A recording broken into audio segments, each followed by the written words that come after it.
તમે દરરોજ રેઝર બ્લેડનો ઉપયોગ તો કરતા જ હશો, પરંતુ શું તમે જાણો છો કે આ બ્લેડને કેવી રીતે બનાવવામાં આવે છે અને બ્લેડ બનાવવા માટે તેને કઈ કઈ પ્રોસેસમાંથી પસાર કરવામાં આવે છે? તો ચાલો જાણીએ બ્લેડ બનાવવાની સમગ્ર પ્રક્રિયા વિશે.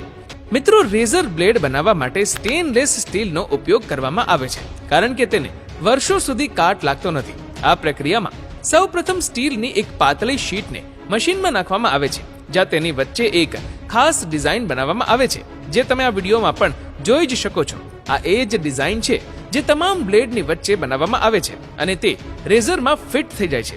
અત્યારે આ સ્ટીલ થોડું નરમ છે, તેને કાગળની જેમ સરળતાથી વાળી શકાય છે. તેથી આ બ્લેડને વધારે મજબૂત અને સખત બનાવવા માટે તેને ઘણી પ્રક્રિયાઓમાંથી પસાર કરવામાં આવે છે. સૌપ્રથમ તેને લગભગ 1000 ડિગ્રી સેલ્સિયસ પર 30 સેકન્ડ માટે ગરમ કરવામાં આવે છે અને તરત જ તેને બહાર કાઢીને ઠંડા પાણીમાં નાખવામાં આવે છે, જેથી કરીને બ્લેડ ઠંડી પડી જાય. ત્યારબાદ તેને -50 ડિગ્રી સેલ્સિયસ જેટલા તાપમાન પર રાખવામાં આવે છે. પરંતુ હજુ પણ તમામ પ્રક્રિયાઓ પછી પણ બ્લેડ સંપૂર્ણપણે સખત નથી થઈ. તેથી બ્લેડને મજબૂત બનાવવા માટે તેને ફરી એકવાર ગરમ ભઠ્ઠીમાંથી પસાર કરવામાં આવે છે, જે તમે આ વિડીયોમાં પણ જોઈ જ શકો છો. ભઠ્ઠીમાંથી બહાર કાઢ્યા બાદ આ બ્લેડને ઠંડા પાણીથી ઠંડી કરવામાં આવે છે. ત્યારબાદ તેના પર કંપનીનું નામ છાપવામાં આવે છે. હવે બ્લેડ પર લાગેલી શાહીને સૂકવવા માટે તેને આગમાંથી પસાર કરવામાં આવે છે.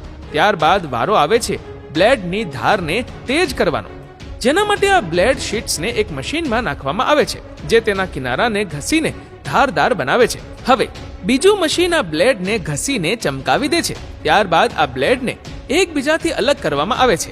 આ બ્લેડને કેવી રીતે એકબીજાથી અલગ કરવામાં આવે છે તે તમે આ વિડીયોમાં પણ જોઈ જ શકો છો.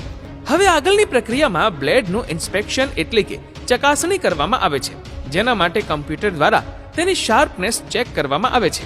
ત્યારબાદ એક નાનકડા મશીનમાં ઘણી બધી બ્લેડ મૂકીને ચેક કરવામાં આવે છે કે તેમાં કોઈ ખામી છે કે નહીં.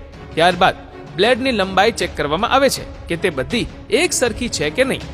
એકવાર ઇન્સ્પેક્શન પૂર્ણ થયા બાદ બ્લેડને ખાસ પ્રકારના કેમિકલમાં નાખીને વોશ કરવામાં આવે છે. ત્યારબાદ તેને ગરમ કરીને સૂકવવામાં આવે છે. હવે આ ધોવાઈ ગયેલ બ્લેડને આ મશીનમાં મૂકવામાં આવે છે, જેના પર ક્રોમિયમનું લેયર લગાવવામાં આવે છે, જેનાથી તે વધુ મજબૂત બને છે. અને ત્યારબાદ બ્લેડ પર એક લિક્વિડ સ્પ્રે કરવામાં આવે છે, જેનાથી તે વધારે ચમકવા લાગે છે. લિક્વિડ બ્લેડ પર સારી રીતે ચોંટી જાય એ માટે બ્લેડને 20 મિનિટ માટે 350 ડિગ્રી સેલ્સિયસ પર ગરમ કરવામાં આવે છે. હવે એકવાર ફરીથી બ્લેડની ધાર ચેક કરવામાં આવે છે. અહીં બ્લેડની કાપવાની ક્ષમતા ચેક કરવામાં આવે છે.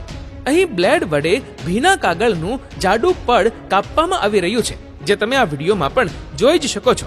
હવે બ્લેડને ખાસ પ્રકારના તેલમાં અડધો કલાક ડુબાડીને રાખવામાં આવે છે, જેના કારણે બ્લેડ પર કાટ લાગવાની શક્યતા ઓછી થઈ જાય છે. હવે આખરે બ્લેડને વેક્સના કાગળમાં વીંટાળવામાં આવે છે. વેક્સના કાગળમાં એટલા માટે વીંટાળવામાં આવે છે જેથી પેકિંગ દરમિયાન તેને કાટથી સુરક્ષિત કરી શકાય.